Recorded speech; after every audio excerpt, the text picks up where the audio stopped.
have the thoughts that create the income you want, and it's not just about money. Are you ready? We're fighting this war for our brain. It's not just about money. I say to you, it's time for you to undevelop. Are you racially undeveloped? These old stories. We're fighting this war for our brain. All right. Hey, good morning, everybody. We are getting started. You don't need more software. You got to work on your hardware. Your hardware is you telling yourself some better Better You're the story. most amazing creation on the planet. You are ready to regain Here your we go. mental profit. All right. So today's session on conversation about questions is, why do we say we want change, yet we secretly fight it, right? We secretly fight this thing that we call change, transformation, and it causes us some significant challenges. Here's something strange about humans. We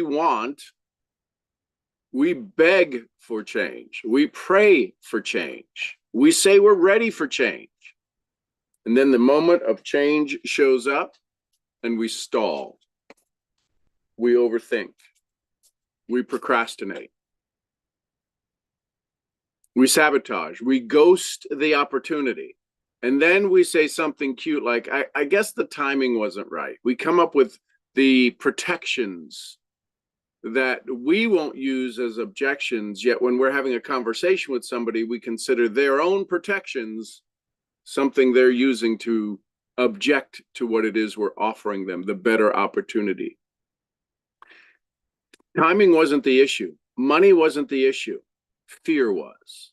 Because here's the truth nobody says out loud. Humans don't resist bad lives. We resist unfamiliar lives. We resist things that feel dangerous. Let me say that again. We don't have a hard wire that says, I don't like good stuff. We have something that says, that's unfamiliar. I'd rather stay in the pain I'm in, called a comfort zone, than step out into the unknown. That's the reality. Even when the unknown is better, is significantly better. So, hey, good morning, everybody. I'm Sean Murphy, international speaker trainer, stood on stage in 30 plus countries around the world, been translated into over 40 different languages. Today's conversation is about something that will change how you coach, how you train, how you teach, how you lead, how you parent, how you sell, how you serve or influence anyone. We don't spend enough time understanding the psychology of change. We think we have a great opportunity. They need a great opportunity. I've got it. They should want it, and it should be easy enough to get it. Why is it that 98%, 97% of the people are never ready to make the initial shift on the initial conversation? Hey, thanks for the heartbeats on Instagram. See, if you don't understand the psychology of change, you'll constantly feel frustrated with people. I don't know about you, but there was a time in my life that I was a lot frustrated. I was frustrated an awful lot with people. You'll constantly feel frustrated with them. You'll think they don't want it bad enough. They don't want it bad enough. They're lazy. They're not committed. They're not ready. I don't know about you, but I've said all these things. That's lazy psychology. What's actually happening is much deeper. The nervous system, right? The parasympathetic, the sympathetic nervous system values safety over happiness. Always. The body always wins. You can have good ideas. You can write down your dreams. You can say, I'm all in. This is me. I'm going to do this. I've written out my goals 100 times. I've done my gratitude. And yet you don't arrive at the finish line month after month, year after year, decade after decade. Why? given a choice between familiar pain, comfort zone, and unfamiliar pain, unfamiliar possibility, most humans choose pain. Why? Because they understand pain. You understand the frustration and aggravation you're currently in. Possibility, you've wired it to the unknown, because here's the reality. If possibility is freedom, why aren't you currently sitting in freedom? This is you wanted more. You said you're going after more. You said you were going to dream bigger. You said you were going to take some action. And the pain you're currently sitting in is the result of all of those discussions. So how are you wired to look at possibility? It's kind of a catch-27, isn't it? The brain doesn't equate uncertainty with threat. The brain says two things: will this kill me, or how fast can I recognize a pattern? If the unknown has no pattern in it, if you are not asking the universe for the pattern for the unknown, it will give you fear, it'll give you frustration, aggravation, it'll give you scared, it'll give you unknown. See, when you offer someone change, when someone offers you change, even positive change, your biology whispers, careful, careful. This could cost you survival.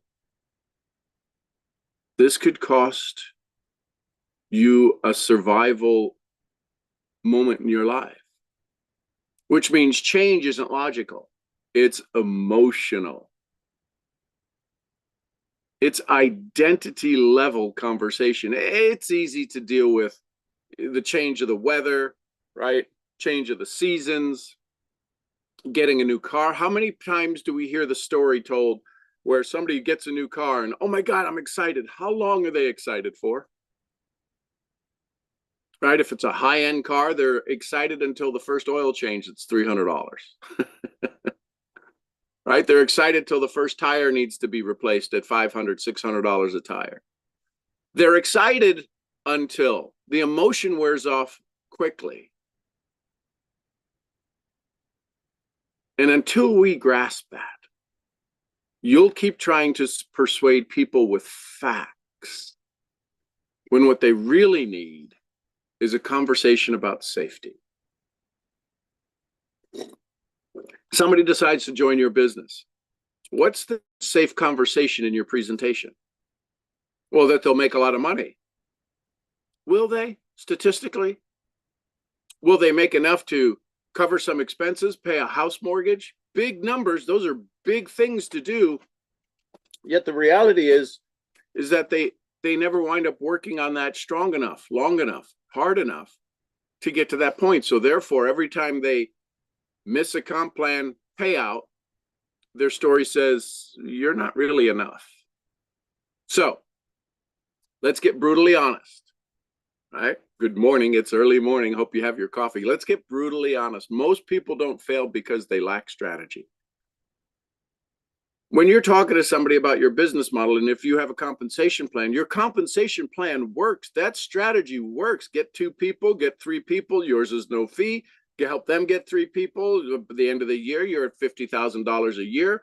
All of this stuff. What's going on? Why don't they see that strategy? That strategy works perfectly. You've got a team of support. You've got people all around you. You've got events. You've got quarterly events. You've got online meetings. You've got strategy out the yin and out the yang. They fail because change threatens who they think they are. And identity protection is the strongest force in human nature. I have a phrase, we'll literally rip apart the fabric of time and space to keep our identity.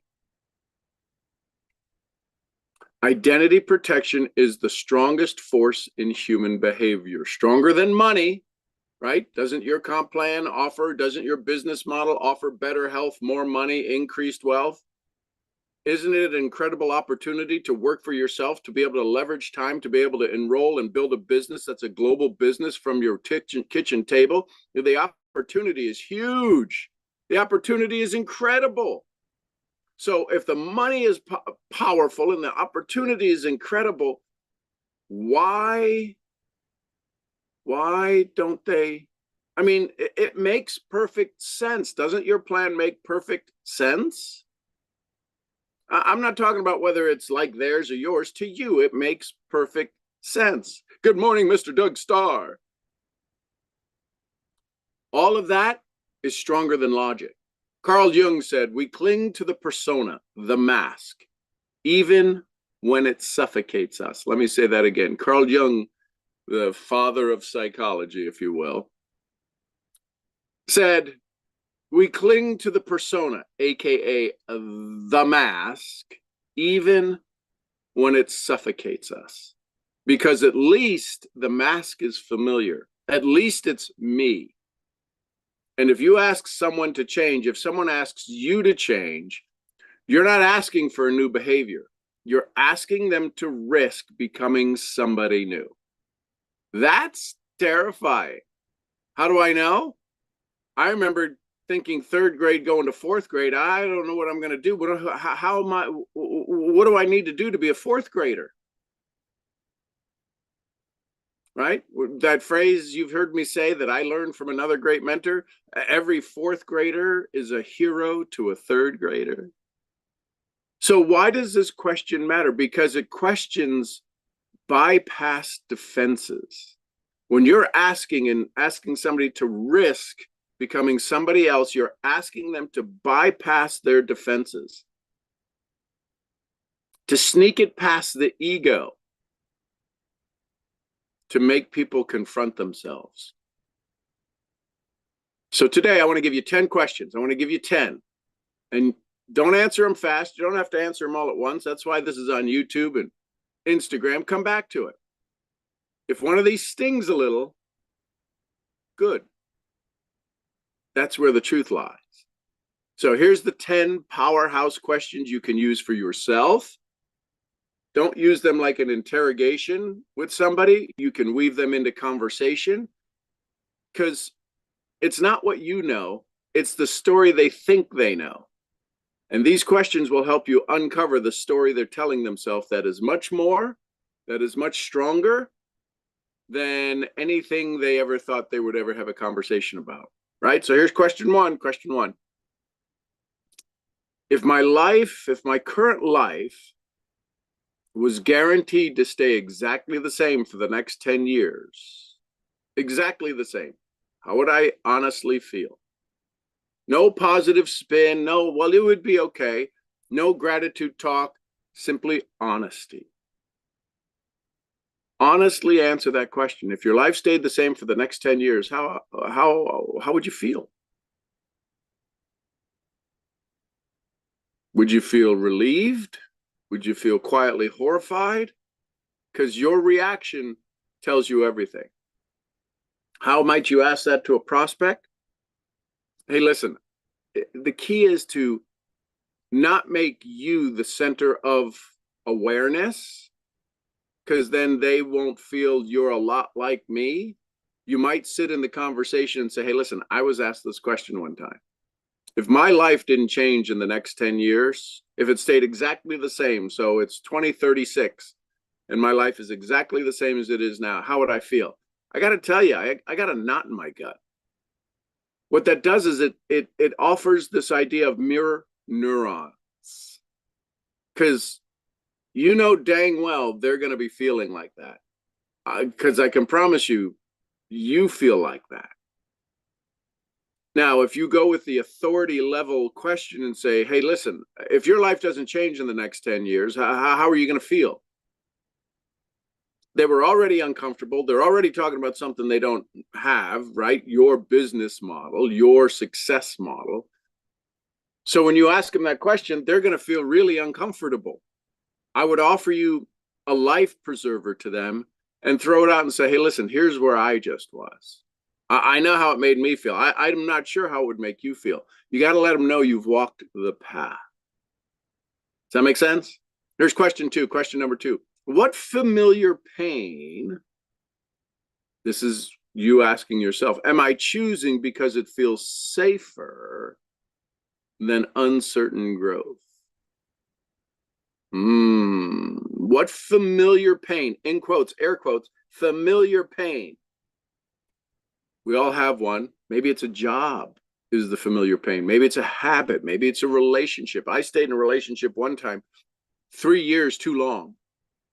Anybody know what that's like? Staying in a relationship 3 years, because it was what? It was easy. The pain of the relationship was easier than the pain of the breakup, the chaos, the Paul Harvey rest of the story. We'll just leave it at that. Maybe the familiar pain is a story you're telling yourself, something we tolerate because at least we know how it hurts. When you step into uncertainty of the unknown, we don't know how it's going to hurt us, how it's going to attack us. When you offer somebody your business model, they don't know how, even if they've been in 100 other companies, they don't know how your company is going to attack their personal story. Kind of crazy way to look at it, isn't it? Is it making sense? Drop an S in the chat. Now, you're hearing it. There's a part of you that's what we're doing is we're creating some new neural networks in your brain about conversation and how to truly enroll somebody in their own dreams. Here's question number 3. Question number 3. Who would I have to stop being if I actually changed? If I got up at 5 o'clock in the morning, would I change and have to say, I don't get enough sleep anymore? Or I need to wake up earlier? Who would they be if they had a residual income producing income? This is a big one because change kills identities, right? If you're a size 3, that's a different identity than a size 4. Or if you're a size 8 versus a size 16, that's a huge identity shift. If you got fit, you can't be the unhealthy one. If you succeeded, you can't be the underdog. If you speak up, you can't be the shy one. This making sense? So ask yourself, what label am I protecting by not transforming? Question 4. What am I afraid people will think about me if I stepped into the next level?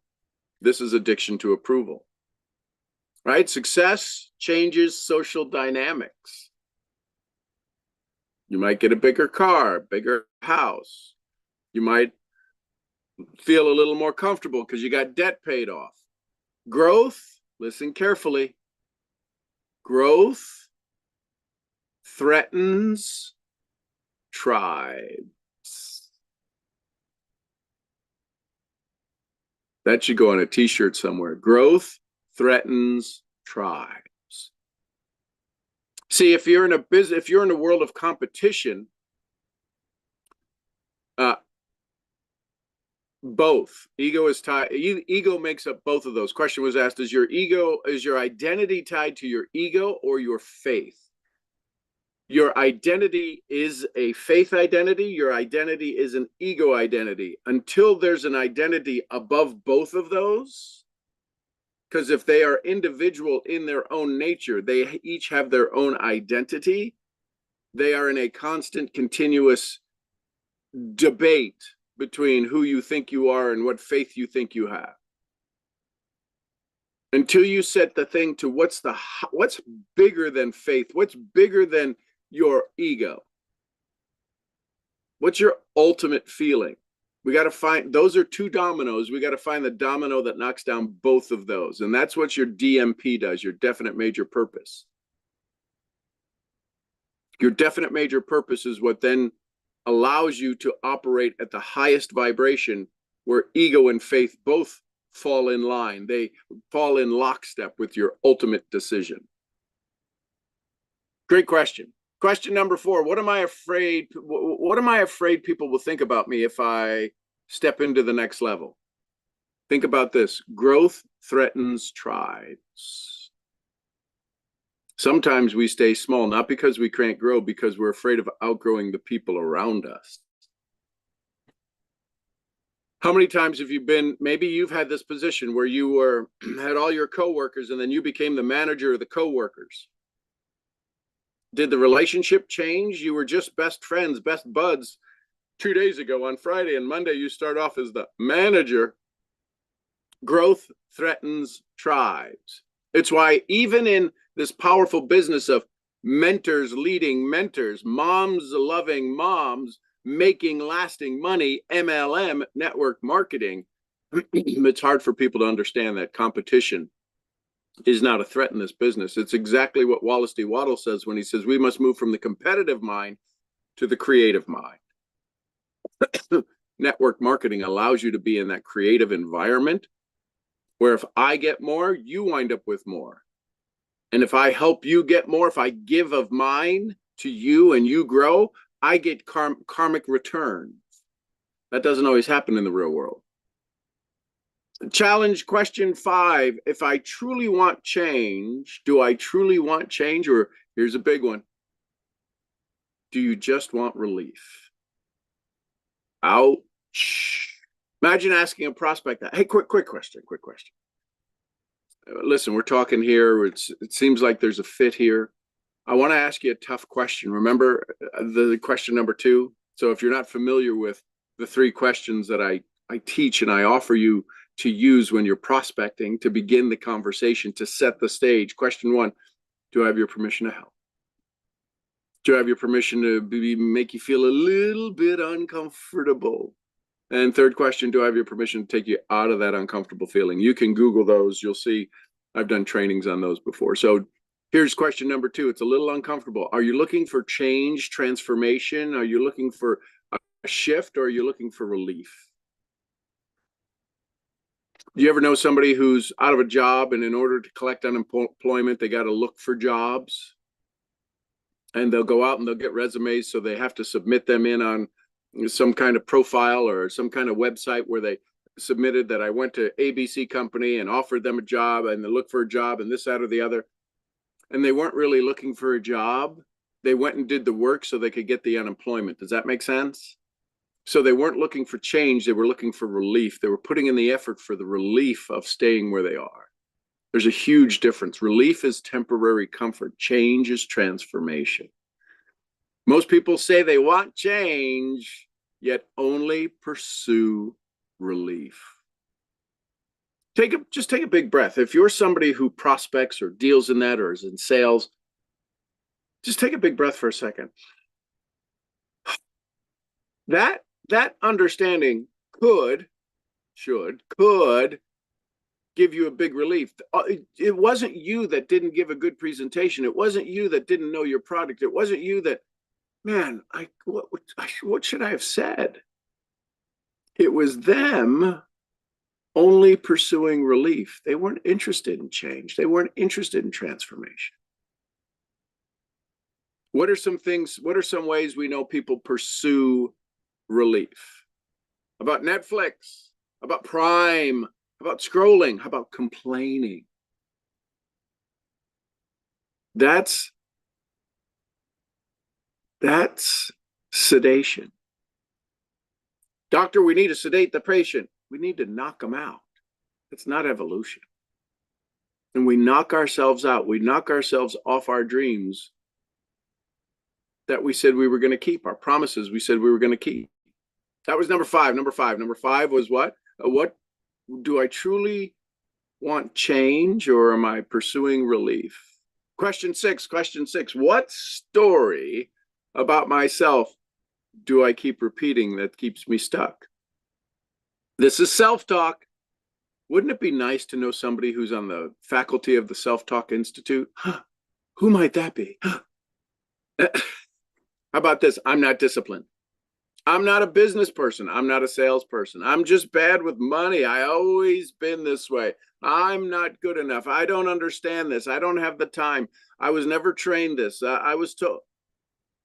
What story do you keep repeating to yourself that's keeping you stuck? Stories This should go on a t-shirt. Stories become cages. And imagine you having a conversation with somebody where you're rattling their cage. You're going to say, I'm going to take your cage away. I'm going to show you a comp plan that does this. I'm going to show you a way to invest money that you can get a 7-fold return. I'm going to show you. You're rattling their cage and then threatening to dismantle their cage.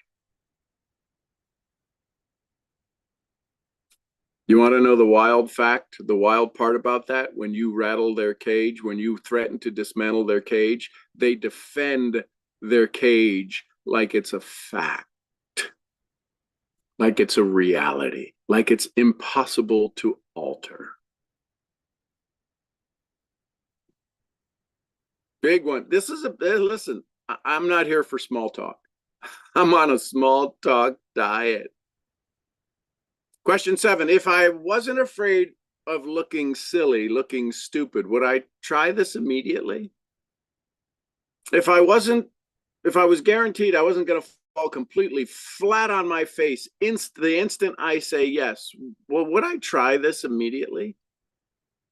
See, fear of embarrassment, aka shame, we learned shame before we learned our name. If your parents ever took you out to a restaurant, some of you are a little bit older. Hey, good morning, April. Some of you are a little older and maybe you weren't taken to a restaurant when you were little. But today, right, if you've ever been out and you've seen parents take their kids out, some will sit there and just, I'm out for my dinner, this is for me, and the kids will be screaming or whatever. And then there's other people, as soon as the kid pipes up, they're embarrassed and they walk away. They take the kid out. One of them goes to the car with the kid, right? The fear of embarrassment, aka shame. So when they took the kid out because they were crying, that got wired into you. I'm removed from social environment. Now you're not thinking this. This is what's called human protection. You think that if I cry, I get removed from society. Before you even understand words, you understand that feeling.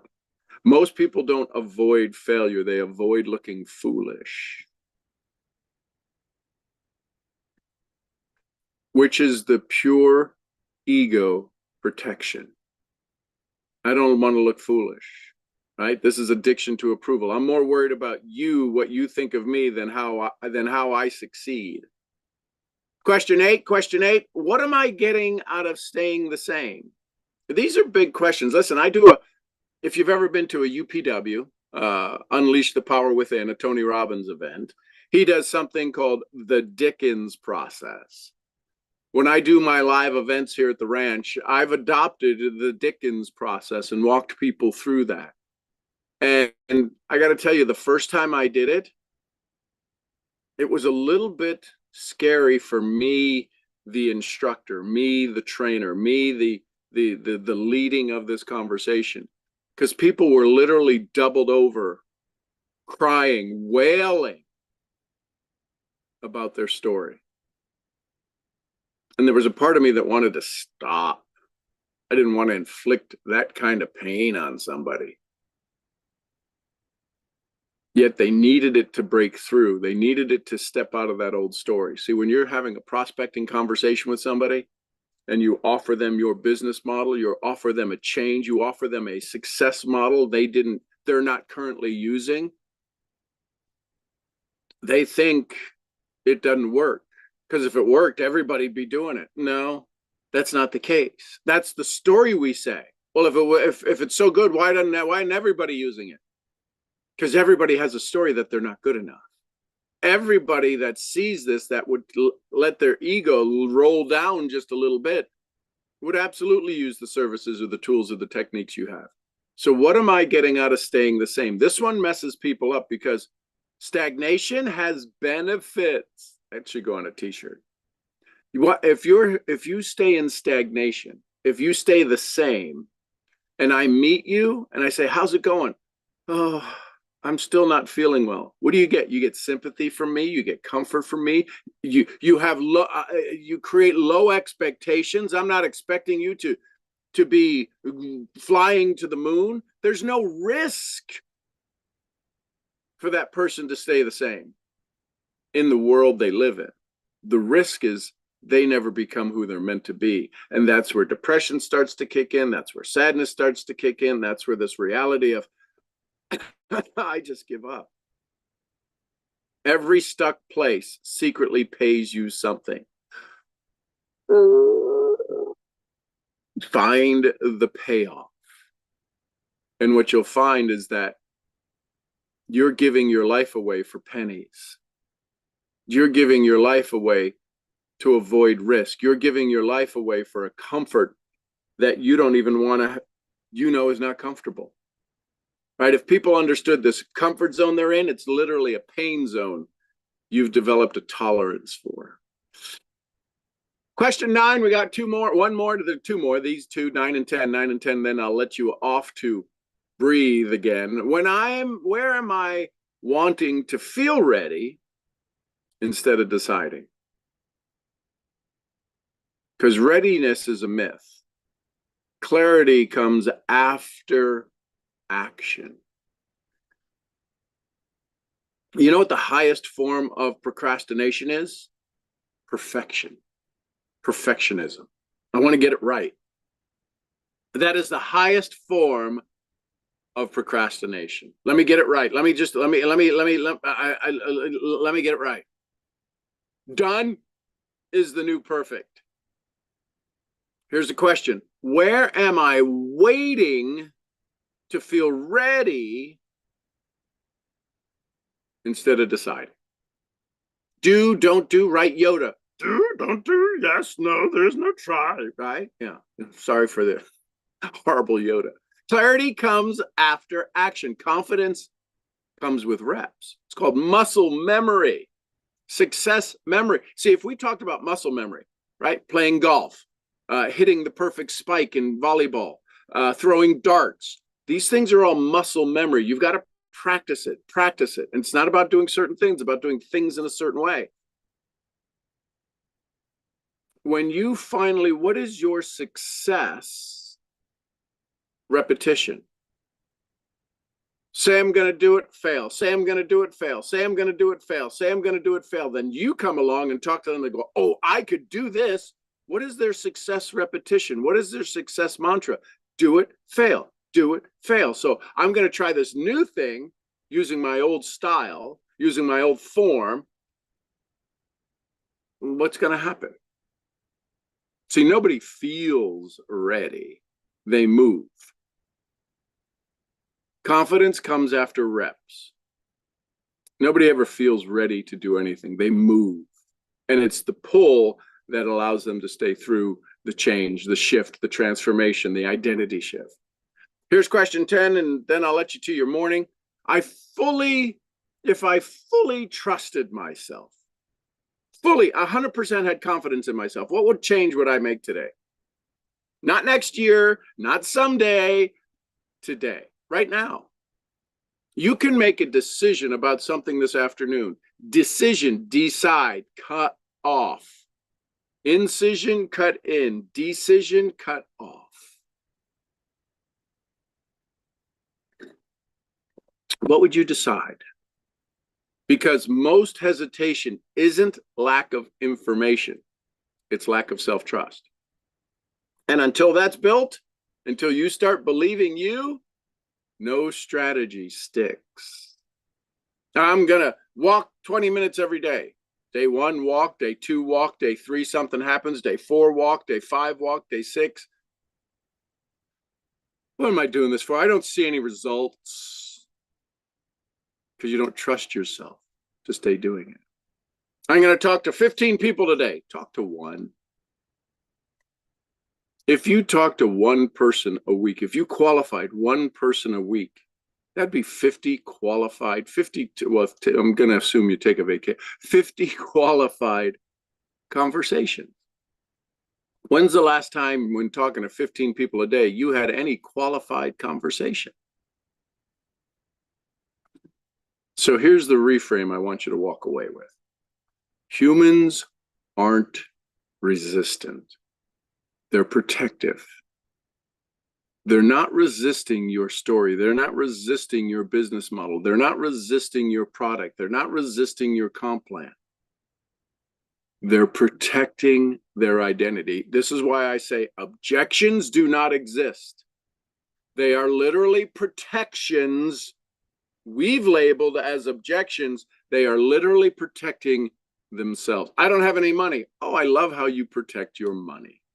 Protecting money is an important thing. Instead of objecting, I don't have any money. Well, you got an iPhone 72. What do you mean you don't have any money? You paid $1,800 for that.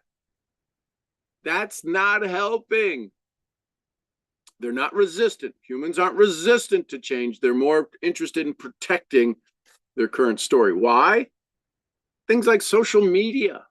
Oh my God, I'm not good enough. I'll never be good enough. We've put society into a compare-itis situation. That's in every home. It's on every couch. It's in every bathroom. It's in everything. When you're scrolling and you're doing all this stuff, you're like, I'm never going to be good enough. Ooh, that'd be nice to have that. That'd be nice to have this. And your subconscious is saying, oh, you don't believe you can have any of that stuff? Okay, so we'll wire you so that you can protect this current identity so you don't feel out of sorts. You're not lazy. You're not scared. So if you're trying to help somebody, lead them. Offer them something of value. Offer them something valuable. Stop pushing them. See, there's three kinds of marketing. There's push marketing, where I spam you, show up in your feed, and you're like, oh, okay. And that's a very small percentage who go, oh, yeah, that's what I was looking for. Right? Advertising. Advertising is push marketing. A billboard. You weren't riding down the road and a billboard, right? That's pushed into your life. Then there's pull marketing, where you have something, right? Having Bentleys and having Rolls Royces at private jet shows. Do you know why Rolls Royce shows up at a jet show where they're selling multi-million dollar, 5 million, 10 million, 50, 20, 30, 40, $50 million planes? Rolls Royce shows up because it's an afterthought going, oh, I'll just buy a Rolls for 200. I can't spend 20 million on the plane, but I'll buy a Rolls for 200, 300, 400,000. And you feel like you got a deal. Crazy, isn't it? So you're offering them something of value compared to where they currently are. If they can't make house payments, you talking about making $5,000 a month is like out of them. They can't even comprehend it, because every time you say you could make $2,500 your first month, they're like, I can't even pay my grocery bill. You can't lead them farther than they'll let themselves be led. Does that make sense? You can't lead them any farther than the story they have that's keeping them stuck. And if you threaten that story by saying, this is easy, this is fun, we can have some things, it'll change the way they look at themselves, and they'll ghost you. So, a couple of things. Reduce the perceived loss, protect the identity when inviting growth, because people change when they feel safe, not when they feel pressured. Pressure creates defense. Safety creates movement every time. So today, don't try to force change. Ask better questions. Let one follow you around. Let one question follow you around. Let it itch. Let it get you going. Let it unsettle you, because discomfort isn't the enemy. It's the doorway. And I'd offer you to walk through it. That's our awesomeness conversation today. We'll see you tomorrow. So Instagram, I love you tons. Learn more, find more. Have a great day. I'll see y'all where? At the next event. Thanks, everybody. Bye for now. And YouTube, love you tons. We'll see you all where? We'll see you tomorrow at the next event. And more. No, there's live stream there. YouTube.